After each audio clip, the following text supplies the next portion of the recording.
بسم اللہ الرحمن الرحیم۔ السلام علیکم۔ محمد حسنین کیڈٹ کالج پسرور سے آج کے لیکچر کے ساتھ آپ کے ساتھ حاضر ہے۔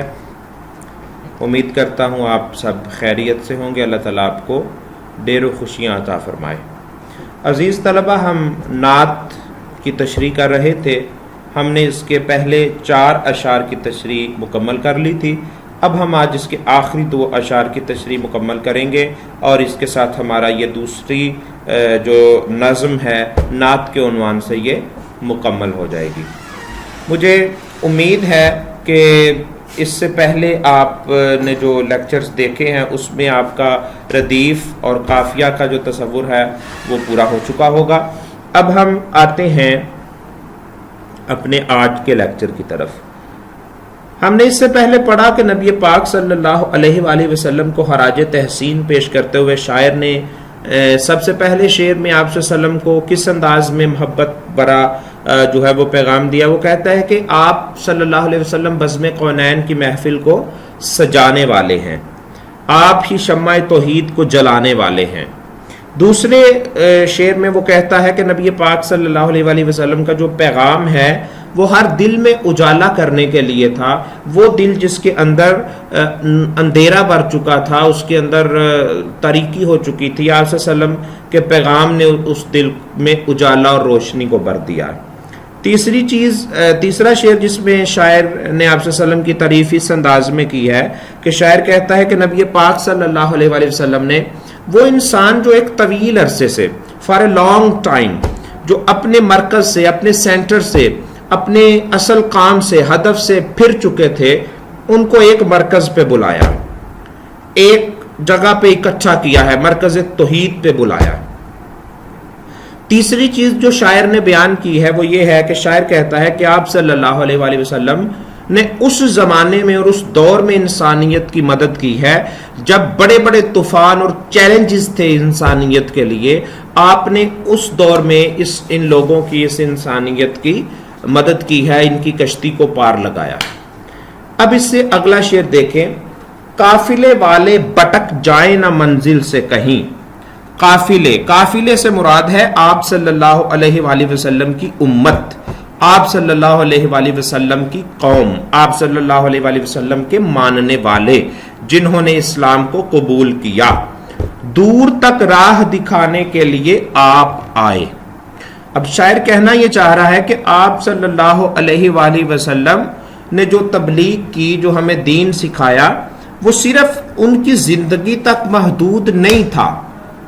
باقی انبیاء کے ساتھ کیا ہوتا تھا؟ جب نبی دنیا سے جاتا تھا تو اس کی تعلیم، اس کی شریعت بعد میں ختم ہو جاتی تھی، مٹ جاتی تھی، اس کی قوم کے اندر لڑائی جھگڑے پیدا ہو جاتے تھے، جو اصل تعلیم تھی وہ مٹ جاتی تھی۔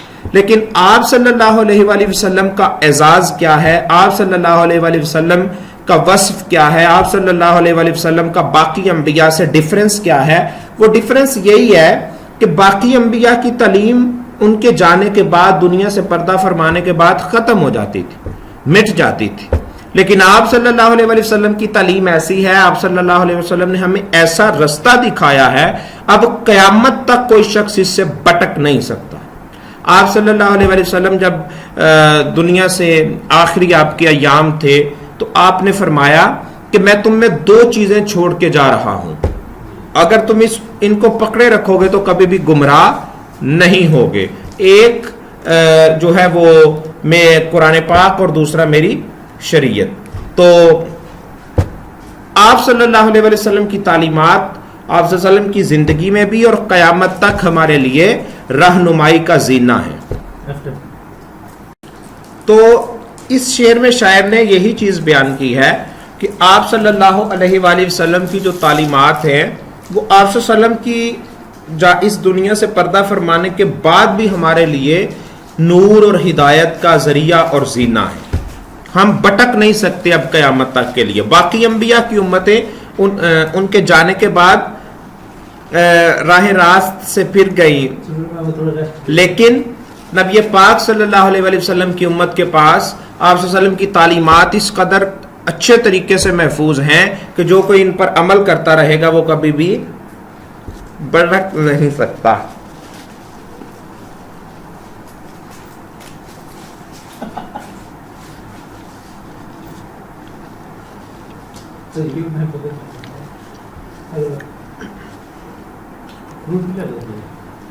نہیں ساری بات بتا. چشم بیدار کو اسرار خدائی بخشے. اب ذرا اگلے شعر دیکھیں.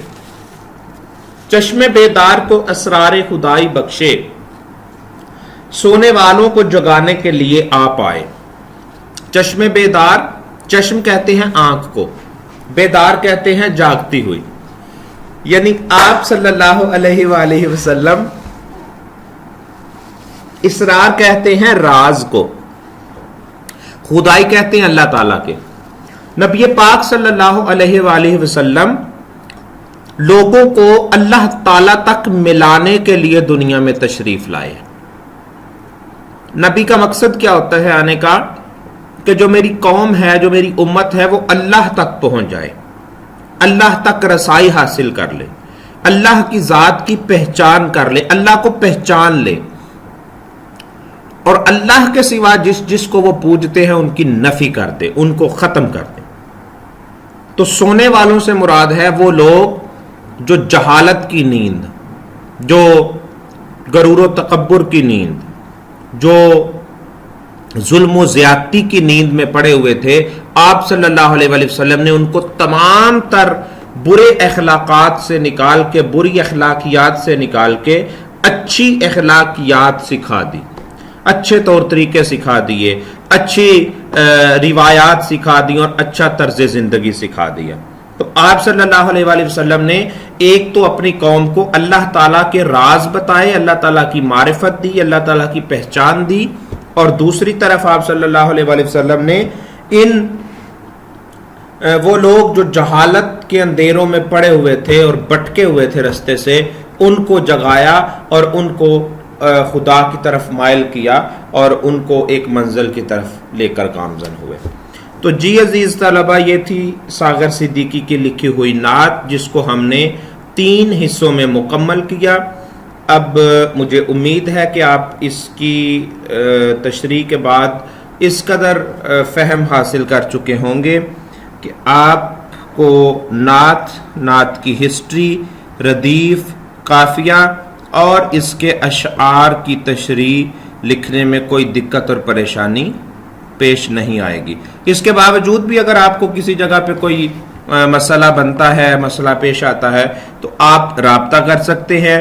میں آپ کے سوالات کا اور آپ کے مسائل کا بھرپور حل پیش کرنے میں کوشاں رہتا ہوں اور کوشش کرتا ہوں آپ کو جلد سے جلد رپلائی کر سکوں.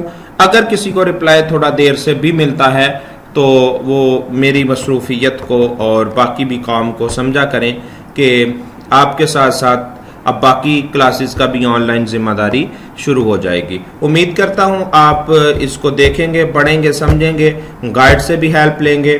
اللہ تعالیٰ آپ کا حامی و ناصر ہو. اگلے لیکچر کے ساتھ انشاءاللہ پھر حاضر ہوں گے. والسلام.